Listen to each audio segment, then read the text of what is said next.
हो मेरे बाल कैसे आ रहे हैं? सही आ रहे हैं क्या? आज मैंने कंडीशनर किया तो उसकी वजह से शायद हो सकता है। हाँ सॉरी, सिल्की बहुत ज़्यादा हो रहे हैं। ओके, तो एक नई स्टोरी टेलिंग में आप सबका स्वागत है और ये वाली स्टोरी टेलिंग मेरी अब तक की सबसे अलग होगी। कहने का मतलब ये, अगर मैं एक भी टेक ना लूँ तो इसमें क्या बोलता है संदीप? बहुत कमाल की है। मेरे पास आज एक है भी, अभी हम जस्ट शूट करके आए थे। वो व्लॉग बन सकता था बट वो बन नहीं पाया। अब वो लाइन कुछ ऐसी थी कि जब लौंडे के कानों को लड़की की आवाज़ से ज़्यादा गाड़ी के साइलेंसर की आवाज़ सुकून देने लग जाए तो समझ लेना उसके अंदर का आशिक तो मर चुका है और राइडर ने एंट्री ले ली है। तो ये ऐसे ही था जिसको हमने शूट किया था।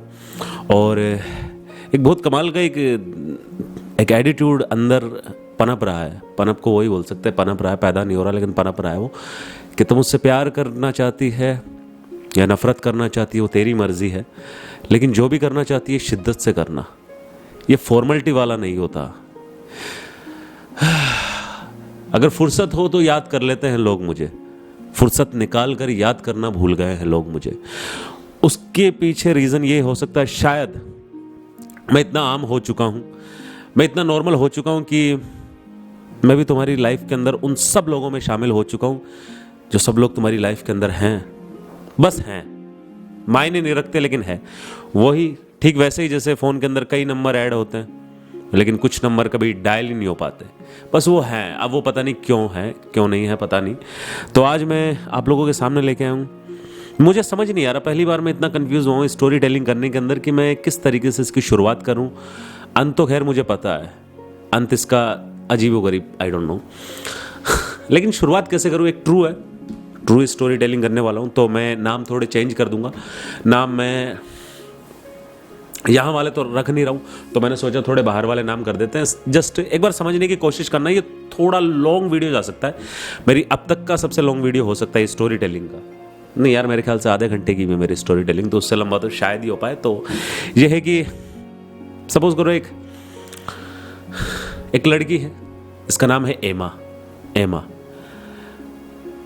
एमा का जस्ट अभी ब्रेकअप। पहले मैं बता दूँ, एक लड़की है एमा, इंडिपेंडेंट वुमन है ये लड़की, जिसका अभी ब्रेकअप हुआ है और इसका बॉयफ्रेंड मूव ऑन कर चुका है, वो किसी और के साथ रिलेशन में जा चुका है और वो अपनी लाइफ के अंदर खुश है।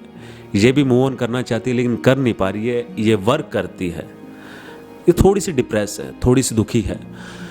तो इसकी जो फ्रेंड है, गर्ल ही है, जो बहुत ज़्यादा ट्रू है इसके लिए लेके, तो वो इससे इसका दुख देखा नहीं जाता। तो एमा की हेल्प करने के लिए इसकी फ्रेंड जो लड़की है वो अपने भाई से इसको इंट्रोड्यूस करवा देती है अपने घर बुला के। इसकी फ्रेंड सोचती है कि ठीक है यार, थोड़ा सा इसका मन हल्का हो जाएगा। मेरा मानना है एक लड़के की लाइफ के अंदर एक लड़की की कमी सिर्फ एक लड़की ही पूरी कर सकती है। वो दुनिया में कोई दोस्त पूरे नहीं कर सकता, वो दुनिया में कोई से भी मेरे ख्याल से नहीं पूरी कर सकता। क्या मतलब, पैसे की बात अलग है। हाँ वो अलग है। तो ये अपने भाई से इंट्रोड्यूस करवा देती है। एमा लड़के से बात करती है, लड़का एमा से बात करता है। काफ़ी देर तक बातचीत चलती है, दोनों नंबर एक्सचेंज करते हैं और एमा अपने घर आ जाती है। और कहीं ना कहीं ये अच्छा भी फील करती है कि चलो, जो अकेलापन इसे काट रहा था, जो डिप्रेशन के अंदर ये थी, कहीं ना कहीं जो वक्त वो उन यादों को याद करने में गुजार देती थी जो इसके साथ बीत चुकी है, जो पल, वो अब कहीं ना कहीं कम हो गए। ख़त्म नहीं हुए लेकिन कम हो गए। तो ये उसके भाई से बात करने लग जाती है। सेकंड टाइम पे इसका भाई इसको बुलाता है, एमा को, इसकी बेस्ट फ्रेंड का भाई इसको मिलने बुलाता है। और कुछ देर बात करने के बाद वो सेक्स के ऊपर आ जाता है कि सेक्स करें। तो एमा थोड़ी सी अनकंफर्टेबल हो जाती है और सोचती है कि यार जस्ट सेकंड टाइम ही तो हुआ है, हम दोनों को मिले कितना टाइम हुआ है, मेरे ख्याल से 1 वीक। और उसके बाद में जस्ट उसे अच्छा नहीं लगता तो वो वहाँ से थोड़ी सी अनकंफर्टेबल होके कई सारे सवाल अपने जहन में लेके वहाँ से आ जाती है जहाँ ये लड़का उसे मिलने बुलाया है। उसके बाद उस लड़के का एमा के पास कोई कॉल नहीं आता है, कोई मैसेज नहीं आता है। एमा उसे जानबूझकर, मतलब कोशिश करती है उसे मैसेज करने की लेकिन नहीं कर पाती है। कुछ दिन बीत जाते हैं। एमा का बर्थडे आता है। एमा की बेस्ट फ्रेंड उसके लिए गिफ्ट लेके आती है, बर्थडे पार्टी जो घर पे होती है, उसी में उसका भाई भी आता है। एमा से उसका भाई ठीक तरीके से बात भी नहीं करता है, लेकिन एमा अब करना चाहती है उससे बात, बट वो नहीं कर पाती है क्योंकि वो उसे इग्नोर मार के अपनी बहन के पास जाके बैठ जाता है और वो चलता रहता है। अब एमा की सेल्फ रिस्पेक्ट उसे कहीं ना कहीं मजबूर कर रही है कि उसके पास ना जाए, लेकिन एमा का अकेलापन उसे शायद बहुत ज़्यादा काटने को दौड़ता है, तो वो उसके पास जाके बात करने लग जाती है। तो वो लड़का उसको इग्नोर मार के, फुली इग्नोर मार के, दोनों पार्टी के अंदर थोड़ा बिजी हो जाता है। पार्टी ख़त्म हो जाती है। कुछ दिनों बाद एक लड़की एमा को और मिलती है। एमा से रहा नहीं जाता, एमा का अकेलापन काटने को दौड़ रहा है और वो उस लड़के की बात अपनी बेस्ट फ्रेंड को भी नहीं बता सकती क्योंकि उसका भाई है। तो एमा उस दूसरी लड़की जो अभी अभी एमा से मिली है, 1 वीक 2 वीक हुआ है, उसे ये सारी बातें बता देती है। एक बॉयफ्रेंड था जो उसे ट्रू लव करती थी, शादी करना चाहती थी, उसके पीछे पागल थी, शायद 4 साल का रिलेशन था, और अब वो एक ऐसे लड़के से मिली जो सेकंड टाइम पे उसे सेक्स के लिए बोल देता है। तो क्या करना चाहिए? तो वो लड़की कहती है कि यार, तो फिर उस लड़के को तुम्हें छोड़ देना चाहिए, मतलब ज़बरदस्ती थोड़ी ना है, मतलब वो बिल्कुल भी सही नहीं है तुम्हारे लिए। जो सेकंड टाइम पे वो ये भी नहीं जानना चाहता कि तुम कंफर्टेबल हो या नहीं हो। तो वो बोलती है कि उससे बात करके मेरे को अच्छा फील हो रहा था, मतलब जहाँ मैं बैठ के रोती रहती थी वहाँ उससे बातें शेयर करके मुझे अच्छा फील हो रहा था।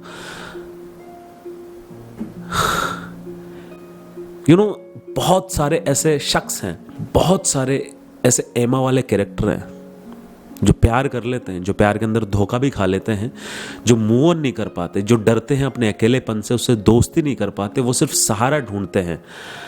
सहारा ढूंढना कोई गलत बात नहीं है। किसी का कंधा आपको मिल गया और आप उस पर सर रख रहे हो और बदले में उसका एक हाथ आपकी तरफ आता है और वो बिल्कुल गालों को सहला देता है और तुम्हें इज्जत के साथ वो रखने देता है, तुम्हारी रिस्पेक्ट करता है, तुमसे लव करता है, ट्रस्ट करता है तुम पे, और तुम्हारे ऊपर भी वो मतलब अपनी कैरेक्टर की ये छवि छोड़ देता है कि तुम उस पर ट्रस्ट कर सकते हो। बट जब वो कंधा ही नाकारा है, वो कंधा ही बिल्कुल ऐसा है, मतलब कीचड़ लगा हुआ है उसके ऊपर, बट तुम्हारी गर्दन झुके जा रही है उसके कंधे पे रखने के लिए, तो कीचड़ तो लगेगा। अगर तुम किसी चूतिया से दोस्ती करके, ये कि एकदम ही जाहिल इंसान से दोस्ती करके अपने मूव ऑन, अपने डिप्रेशन को ख़त्म करना चाहते हो, यू आर रॉन्ग। तुम्हारा डिप्रेशन और भी ज़्यादा बढ़ने वाला है। तुम्हारा वो दुख खत्म नहीं हुआ है, ये नया दुख तुम्हारा दोबारा से स्टार्ट होने वाला है। मैं ये नहीं कहता कि किसी भी लड़के को तुम्हारी क्या बोलते हैं मदद करनी चाहिए पास्ट को भूलने में, बट अगर कोई तुम्हारा दोस्त बनना चाहता है, तुम्हारा दोस्त बनने का नाटक भी कर रहा है, तो एटलीस्ट उसे ये बातें ध्यान रखनी चाहिए कि तुम किस दर्द से गुजर रहे हो। तुम ये डोर है, इस डोर का नाम है दर्द, और तुम इस पर डे बाय डे पाँव रख के चल रहे हो। तो ये बिल्कुल सॉल्यूशन नहीं है कि इस डोर को काट दिया जाए, तुम्हें नीचे गिरा दिया जाए। देखो, डोर खत्म तो डर खत्म नहीं हो सकता। वो तुम्हारा हाथ पकड़ के तुम्हें आगे लाने में मदद कर सके। और अकेले रहना कोई बुरी बात नहीं है। कितने सारे लोग हैं आज की डेट के अंदर जिनको पता ही नहीं होता, लड़का लड़की, जो शुरुआत के अंदर बस आई नो लड़का लड़की एक जेंडर है, अपोजिट अट्रैक्ट होते हैं हम एक दूसरे को देख के। प्यार करना हमारे बस में थोड़ी ना, वो तो हो जाता है। वो तो हमसे कोई 2-4 अच्छी बातें कर ले, वो बातें जो हम किसी को बताना नहीं चाहते अचानक उसे पता चल जाती है, रैंडमली भी हो सकता है, या उसको पता चल जाती है हमारी हरकतों से, तो हम कहीं ना कहीं अट्रैक्ट हो जाते हैं, हम प्यार कर बैठते हैं, फिर वो चला जाता है। लेकिन उसके बाद हम एक बार धोखा खाने के बाद सेम धोखा क्यों, अपने अकेलेपन से हम दोस्ती क्यों नहीं कर सकते? ये सब कहना आसान है कि अकेलेपन से दोस्ती की जा सकती है, लेकिन मुश्किल होता है, बट नामुमकिन नहीं है। प्यार के बाद पता है तकलीफें क्यों मिलती हैं? एक रिश्ता होता है, वो 1 साल चलता है, 6 महीने या 5 साल, उसके अंदर जो खुशियां मिलती हैं उस वक्त हम उनकी कीमत नहीं चुका पाते। वो कीमत पता है कब चुकानी पड़ती है? जब वो रिश्ता टूट जाता है। वो यादें जो एक वक्त पे हम जी रहे थे, वो पल जो एक वक्त पे हम जी रहे थे, जो गुजरे हुए वक्त की है वो पल, अब वो यादें बन चुकी है और वो यादें बड़ी तकलीफ दे रही है। उस वक्त तो बड़ा सुकून मिल रहा था उन पलों को जी के, लेकिन आज बड़ी तकलीफ दे रही है। वक्त लगता है, सबको लगता है, हर एक शख्स को लगता है। मुझे नहीं पता ये स्टोरी टेलिंग किस तरह की थी और किस तरह की नहीं, बट ये कोई काल्पनिक नहीं थी, सबसे ट्रू। बट हमारे आसपास काफ़ी कैरेक्टर हैं जो एमा जैसे हैं, हमारे आसपास काफ़ी हैं, हमारे आसपास काफ़ी ऐसे लोग हैं जो एमा के बेस्ट फ्रेंड है, लाइक वैसे कि वो हमारा बुरा नहीं चाहते, लेकिन वो जिनसे हमारा फ़ायदा करवाना चाहते हैं वो साले हमारे फ़ायदा उठाना चाहते हैं।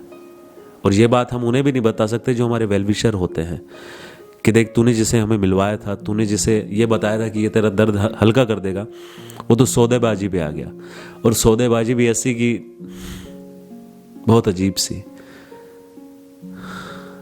तो बस आज की स्टोरी टेलिंग में इतना ही था। मुझे नहीं पता ये कितनी लॉन्ग हुई या शॉर्ट हुई, या जिस तरीके से ये स्टोरी टेलिंग मेरे सामने आई थी मैं उस तरीके से पेश कर भी पाया आप लोगों के सामने या नहीं कर पाया।